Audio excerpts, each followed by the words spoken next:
할렐루야. 10월 새벽기도 11조 둘째 날 기도의 자리에 나오신 모든 성도님들의 심령에 하나님의 크신 은혜가 임할 수 있기를 주님의 이름으로 축복합니다. 어제 우리는 하나님의 뜻과 말씀을 망각한 채 두려움에 사로잡혀서 스스로 살 길을 찾아 분주히 움직였던 여로보암의 어리석은 모습을 살펴보았습니다. 여로보암은 하나님이 허용하신 뜻 가운데 자신이 왕으로 세워졌음을 온전히 믿고 신뢰하지 못했습니다. 그래서 베델과 단에 성소를 지었죠. 어떤 종교적인 구심점을 마련하고자 했습니다. 백성들이 예루살렘 성전으로 가는 것을 막고자 그렇게 행동했던 것입니다. 또한 십계명을 어기면서 금송아지들을 만들어서 하나님을 통제하고자 했던 그러한 어리석은 모습을 보았습니다. 우리는 이런 여로보암의 모습을 보면서 우리 또한 이런 어리석음에 빠질 수 있다라는 것을 늘 경계하며 깨어 있어야 할 것입니다. 여로보암은 하나님의 이름을 들먹이면서도 실제적으로는 사이비 종교를 창설한 것과 같았습니다. 제멋대로 베델과 단의 성소를 정하고 금송아지를 만들어 하나님이라 부르고 또 하나님이 정해주신 그 절기의 날짜도 마음대로 변경해 버렸지요. 또한 레위인들이 아닌 자들을 제사장으로 임명해 버렸던 겁니다. 하나님이 이런 모습을 그냥 보고 계실 리가 없습니다. 그래서 오늘 본문은 여로보암의 이런 어리석은 행위에 대해서 배교의 행위를 할 수 있겠죠. 이런 행위에 대해서 하나님이 어떤 판단을 내리고 계신지를 잘 보여주고 있습니다.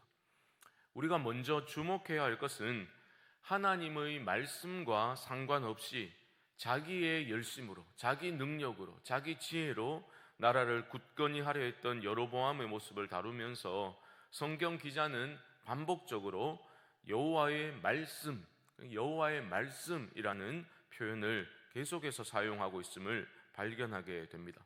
1절 말씀 다시 보시면요, 보라 그때에 하나님의 사람이 여호와의 말씀으로 말미암아 유다에서부터 베델에 이르니 마침 여로보암이 제단 곁에 서서 분향하는지라.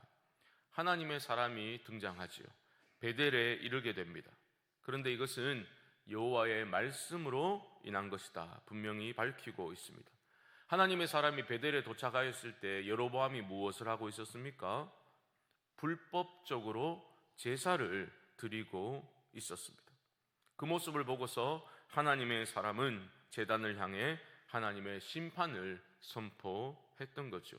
2절 말씀 다시 보시면 하나님의 사람이 제단을 향하여 여호와의 말씀을 외쳐 이르되 제단아 여호와께서 이와 같이 말씀하시기를 다윗의 집에 요시아라 이름하는 아들을 낳으리니 그가 내 위에 분향하는 산당 제사장을 내 위에서 제물로 바칠 것이요 또 사람의 뼈를 내 위에서 사르리라 하셨느니라 하고, 불법적인 제단을 향한 하나님의 심판 선언입니다. 놀랍게도 약 300년 후에 유다왕 요시아는 종교개혁을 단행하면서 베델의 제단을 회파하는 그런 열심을 보여주었지요. 300년이 지나서 이 심판 선언이 예언이 성취되는 것을 우리는 보게 됩니다. 그런데 오늘 본문의 시점으로 한번 돌아와서 생각해 보시면 여로보암 왕은 매우 어리둥절했을 것이라 짐작할 수 있겠습니다. 갑자기 선지자가 나타나서 끔찍한 심판을 선언하였으니 여로보암 입장에서는 얼마나 당혹스러웠겠습니까? 정신이 없을 그때에 두 번째 심판 선언이 이어지고 있습니다. 이번에는 징조를 동원해서 반드시 심판이 임할 것이다 라고 선언하고 있는 건데요, 3절 말씀을 보시면 그날에 그가 징조를 들어 이르되 이는 여호와께서 말씀하신 징조라 제단이 갈라지며 그 위에 있는 재가 쏟아지리라 하매. 제단이 갈라지고 재가 쏟아지는 것은 분명한 징조이지요. 하나님이 이 베델 제단을 거부하신다라는 징조인 것입니다. 율법에 따르면 그 재는 제단 동편 정해진 곳에 버려져야만 했습니다. 그런데 제단이 갈라지고 그 위에 재가 쏟아진다라는 것은 그 제단을 하나님이 거부하신다라는 겁니다. 지금 여로보암이 여호와 하나님께 드리는 제사는 부정한 것이라는 겁니다. 그 제단 자체가 거룩하지 않다라는 것을 보여주는 징조입니다. 여로보암 왕이 이런 심판 선언을 달가워했을 리가 없습니다. 손을 펴서 저놈을 당장 잡으라 소리쳤을 때에 어떤 일이 일어나게 됩니까? 4절 하반절 말씀을 보시면 제단에서 손을 펴며 그를 잡으라 하더라. 그를 향하여 편 손이 말라 다시 거두지 못하며 5절도 보시죠. 하나님의 사람이 여호와의 말씀으로 보인 징조대로 제단이 갈라지며 제가 제단에서 쏟아진지라. 저놈을 당장 잡으라 손을 폈을 때에 그 편손이 말라 버렸습니다. 그리고 선지자가 말한 대로 제단이 갈라지고 재가 그 위에 쏟아져 버리게 되었습니다. 여로보암은 너무 놀랐겠죠. 다급해졌습니다. 그래서 선지자에게 자신의 손을 고쳐달라고, 회복시켜달라고 그렇게 청하게 됩니다. 선지자는 왕을 위해 기도를 또 합니다. 그리고 하나님은 회복의 은혜를 베풀어 주셨습니다. 그러자 여로보암이 어떻게 행동합니까? 와, 큰일 났구나 싶어서 이 선지자를 지극정성으로 환대함으로써 자기 편으로 끌어들이고자 행동하고 있습니다. 7절 말씀을 보십시오. 왕이 하나님의 사람에게 이르되 나와 함께 집에 가서 쉬라. 내가 네게 예물을 주리라. 여로보암은 지금 자신에게 일어난 일로 인해 잔뜩 겁을 먹은 상태입니다. 그래서 어떻게 해서든지 이 사람을 매수해서 자신에게 쏟아진 심판 선언을 되돌려 보고자 그렇게 애를 쓰고 있는 겁니다. 그래서 모든 방법을 동원해서 이 사람을 환심을 사려고 했던 겁니다. 그러자 하나님의 사람이 어떻게 대답합니까? 8절 말씀입니다. 하나님의 사람이 왕께 대답하되 왕께서 왕의 집 절반을 내게 준다 할지라도 나는 왕과 함께 들어가지도 아니하고 이곳에서는 떡도 먹지 아니하고 물도 마시지 아니하리니. 손을 낫게 해준 것을 오해하지 말라는 겁니다. 예언한 그대로 베델은 파괴를 당하게 될 것이고 결코 하나님의 심판을 돌이킬 수 없다 분명히 하고 있습니다. 그러니까 절대로 왕과 함께 들어가서 먹고 마시는 일은 없을 겁니다 라고 말하고 있는 거죠.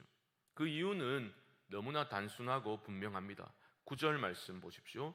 이는 곧 여호와의 말씀이 내게 명령하여 이르시기를 떡도 먹지 말며 물도 마시지 말고 왔던 길로 되돌아가지 말라 하셨음이니이다 하고, 역시 여호와의 말씀이 강조되고 있고 그 말씀에 대한 순종이 중요한 것을 밝히고 있습니다.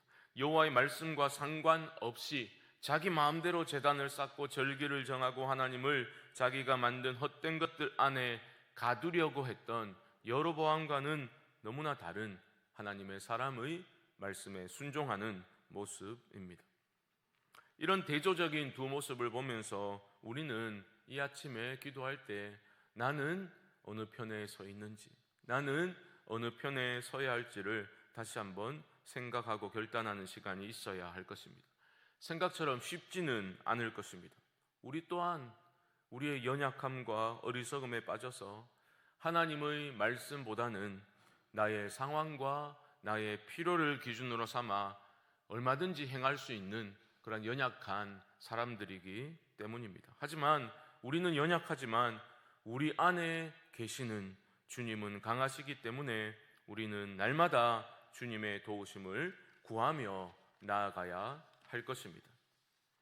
내 안에서 일어나는 그러한 염려와 걱정과 두려움의 소리가 아니라 나의 욕망의 소리와 세상이 나에게 끊임없이 들려주는 그런 소리가 크게 들리는 것이 아니라 하나님의 말씀이 내 안에서 강력히 역사하도록 하나님의 음성이 내게 크게 들려서 그 음성을 청종하는 나의 삶에 진정한 하나님의 복과 은혜가 임하기를 소망하며 이 아침에 우리 모두는 기도해야 할 줄 믿습니다. 사랑하는 성도 여러분, 꼭 기억하십시오. 나의 상황과 필요는 중요합니다. 하지만 그것이 기준이 되면 우리의 삶이 무너지게 됩니다. 꼭 기억하십시오. 하나님의 말씀을 기준으로 삼아 그 말씀 안에서 여러분들의 상황과 삶을 해석하십시오. 그리고 하나님께 맡겨드리심으로 말미암아 또 말씀에 온전히 순종하심으로 말미암아 하나님이 붙드시는 그런 복된 삶을 우리 모두가 살아갈 수 있게 되기를 주님의 이름으로 간절히 축원드립니다.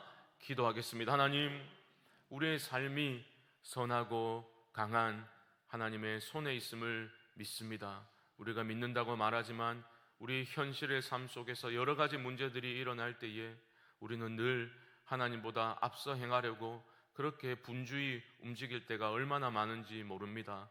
하나님, 잠잠히 여호와 하나님의 말씀 앞에 우리가 거하게 하여 주시옵시고 머물게 하여 주셔서 하나님의 음성을 크게 듣고 하나님이 말씀하시는 대로 순종함으로 말미암아 하나님이 이루시는 것을 목도하며 살아갈 수 있도록 하나님 우리 삶에 은혜를 부어 주시옵소서.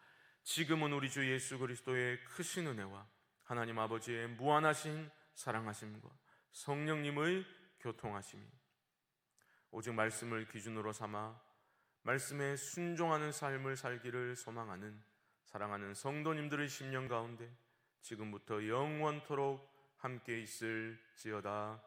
아멘.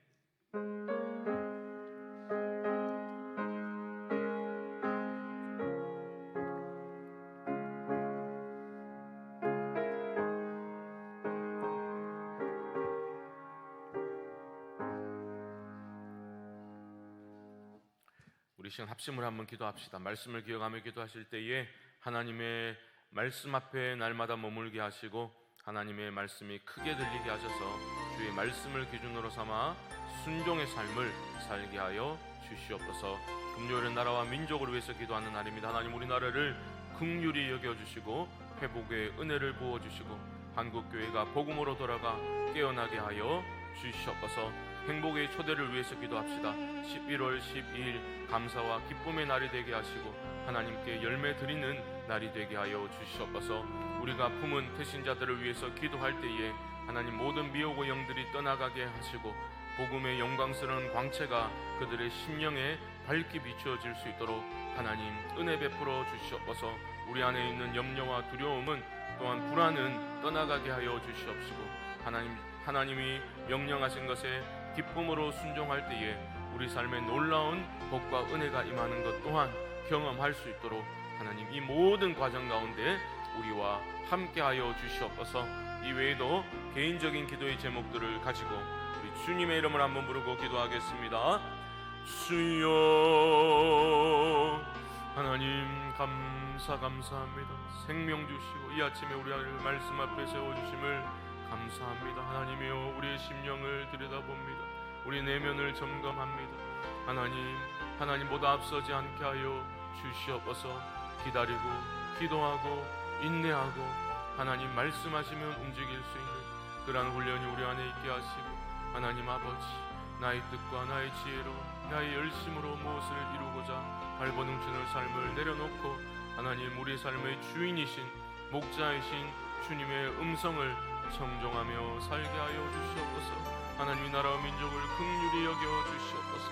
맘먹과 질식 모든 것들이 하나님 앞에서 녹아지게 하시고 하나님 아버지, 특별히 하나님 한국교회 성도들이 하나님 아버지와 복음을 가지고 아버지 하나님의 올바른 분별력으로 들여다볼 수 있고 주여 도와주옵소서. 하나님 행복의 초대를 놓고 기도합니다. 행초를 통해서 하나님 영원 구원하여 제자 삼으라 하신 주님의 지상 명령에 우리가 기쁨으로 순종하며 나아가기를 원합니다. 하나님 모든 과정 가운데 우리 주님 동행하여 주시고 우리의 마음을 감동시켜 주셔서 우리가 품은 대신자들을 위해서 기도할 때에 하나님이여 견고한 진들이 파여지게 하시고 어둠의 세력들이 물러가게 하시고 하나님 아버지, 우리는 그 모든 과정을 통해서 영적으로 더욱 성장하고 성숙되어지고 하나님의 뜻에 순종할 때에 부어주시는 은혜를 복들을 누릴 수 있도록 하나님 아버지 함께하여 주시옵소서. 온 공동체가 믿음으로 서게 하여 주시옵시며 하나님 온전히 순종하는 믿음의 삶이 있게 하여 주시옵소서.